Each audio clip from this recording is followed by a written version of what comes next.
What is up, troubadours and troglodytes, pyromaniacs and necrophiliacs, those who know and those who don't? Um, we're here today doing another episode of the top 24 of 24. Whoops, I almost dropped that. We're going to be covering another top 5 today. Big surprise, in case you can't read the fucking title. It's going to be the top 5 video games of 2024. I think I played more video games my entire fucking life this year. I don't know what happened. I stopped watching movies. I lost my film critic status. They should have deactivated my letterbox if I'm being completely honest. But I think I played and ended up giving mini reviews for 50 different games this year. And surprisingly, I don't even know if I covered that many new ones. I played a lot of older ones and kind of really destroyed. I fucking annihilated my backlog this year, so that was kind of awesome. If only somebody could have annihilated my my back.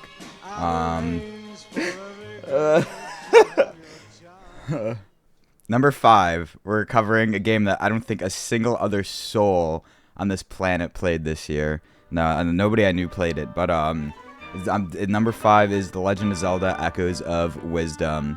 So this is the first Zelda game where you play as Zelda, and that's probably why nobody played it.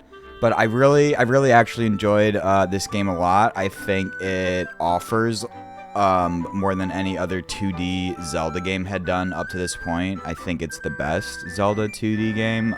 They added a really unique gameplay mechanic, which I would be surprised if they don't have a second Echoes of Wisdom that they have coming out, because they had this whole idea where you could basically take any object or enemy in the game and kind of store it, and then you were able to reuse that enemy or object and get through the dungeons in any kind of area you saw fit. So every puzzle ended up having actual hundreds of solutions you could do. So every person playing it to have an entirely unique experience, and there's a shit ton of replayability with that game, and I just had a really fun time.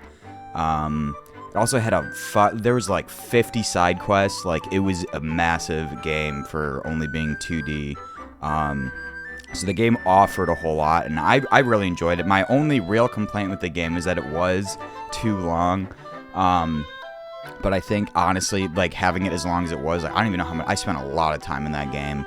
But it was a $60 game, so I think they really did just kind of maybe fluff it out and kind of add a lot more to it to kind of justify that price point.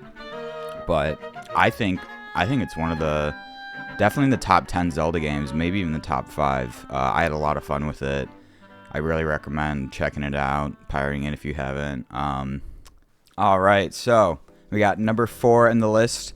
This is going to be Batro. I'm going to say I played this game before anybody else did. I don't want to hear it. It popped up on Steam randomly, and I'm like, oh, this is cool. But Batro, if you haven't heard already, caused a lot of stir in the fucking gaming community with the Game Awards. Everybody's like, oh, this game's so stupid. Why is it nominated? And then everybody played it, and they're like, I get it now. You know, the fucking David Bowie meme. Not David Bowie, Danny DeVito.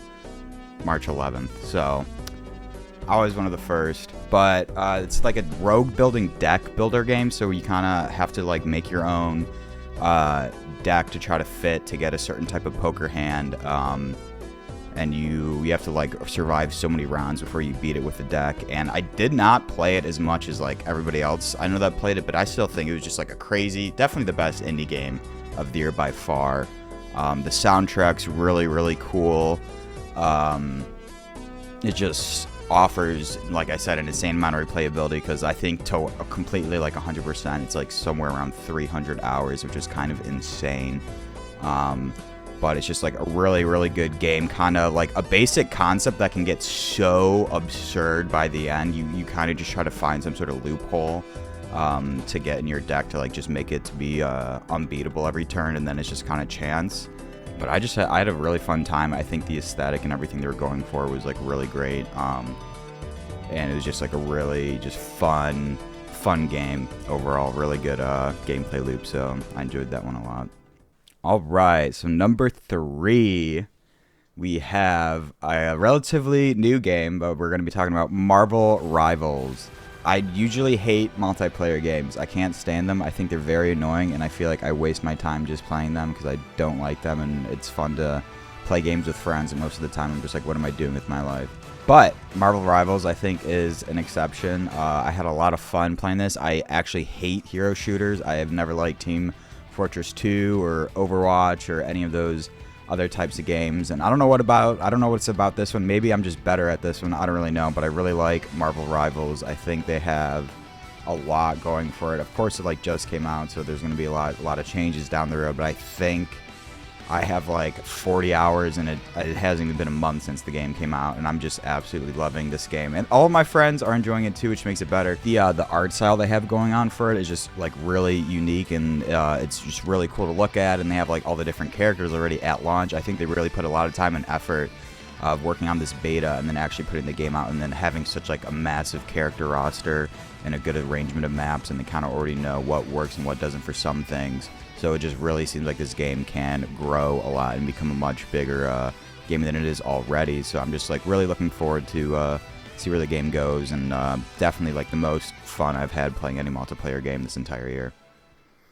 All right, guys, number 2, motherfucking Astrobot. I fucking love this game. I played so much of it. It made me, I actually have to use my PlayStation 5 this year because there was no real reason to. But Astrobot made me pull it out again, and I had a lot of fun playing it. I think a lot of people are comparing it to Super Mario Galaxy, which I can understand because you do go and fly around things, but I mean, at the end of the day, it's just like a 3D platformer, so I wouldn't really say it's stealing that much from there. But I wanted to say one of my favorite things about the game is that they actually do have motion controls for certain levels, and there's like one where you like, oh, you play as a monkey, and then you can like climb, so you have to like pull like the controller up to the side to like kind of grab up. And I had a lot of fun with the motion controls, and I kind of wish some more games did it. It's just really fun. It's a love letter to PlayStation. There's so many different PlayStation characters that pop up all over the game, and you can collect all of them and get them in like your little like Astro Hub world. On top of that, they've just been releasing like free DLC. I think there's something like 7 or 8 DLC levels that just got added to the game entirely for free, so that's just super cool as well.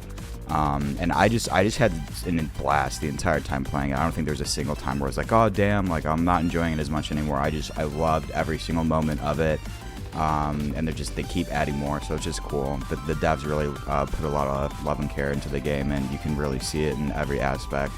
I think it's a really great game, and comparing it to the other games that got nominated for Game of the Year, I definitely would have chosen this one as well. For my last game number 1, this might surprise some of you. I think my favorite game that came out this year is Silent Hill 2 Remake. Shocker, it's a remake game, but I think when I had first played the game, I remember that I had it on the Xbox 360, and I think I was in middle school, and I would like stay up late at night trying to beat it, and I got so scared I had to disconnect my Xbox from like the middle room that we had, and I put it in the living room because I was too afraid to play it alone. So I just had it where like my mom could at least be around the corner and I wouldn't be scaring myself. And I just remember like, oh, I was just scared the entire time, but I definitely did not understand anything that was going on. I didn't really know the story. I didn't care. I was like, oh, Silent Hill 2, it's a scary game. I got to play a scary game. So this year I returned to Silent Hill, and I got to actually, understand what they were going for in the game. And it definitely does have one of the greatest video game stories of all time. They really hone in on James and his story and the things that he's going through. And a lot of the stuff I didn't pick up on is like most of the monsters and the world building and like every single thing in that game, like there's so much intent in all of the creatures and the worlds and the areas you go to. Everything was fully thought out. It's not just, oh, here's an enemy.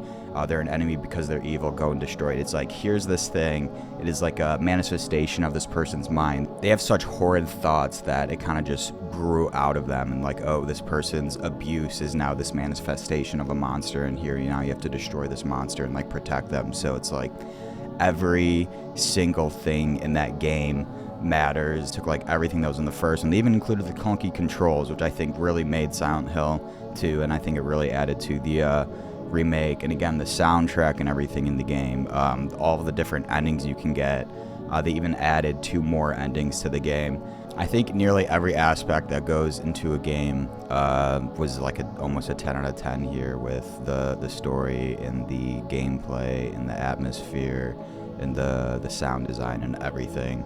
My one complaint is that I did end up platinuming the game, and I think I got everything in about like 22 hours maybe. And to basically 100% a game that it only took me 20 hours, and it's like at a cost of $70. I do not think that's fully worth it. But I again, if you've never played Silent Hill, I'd really recommend getting it if you want to try it out. Maybe just look for a time when it's on sale, and then you can get it on, say, like 100 times over. It would be worth it. But yeah, I really fell back in love with Silent Hill in this game, and I'm really excited. I hope they remake some of the other ones. We'll see what they do. They should remake the third and the first one at least, and maybe hopefully we can get like an actually good new Silent Hill. Who knows though? I think the only thing that upset me is that I think the Silent Hill remake did so much better than they thought, and they wanted to just keep getting sales for Konami, so they ended up pushing back the Metal Gear Solid Delta Snake Eater remake. So hopefully we get that soon, but who knows? But anyways, thanks for tuning in. That was the top 5 video games of 2024. Got a couple more episodes left in this series. Hope you guys stay tuned. I would like 2 Polo style tacos with 1 beef chimichanga. On a chimichanga.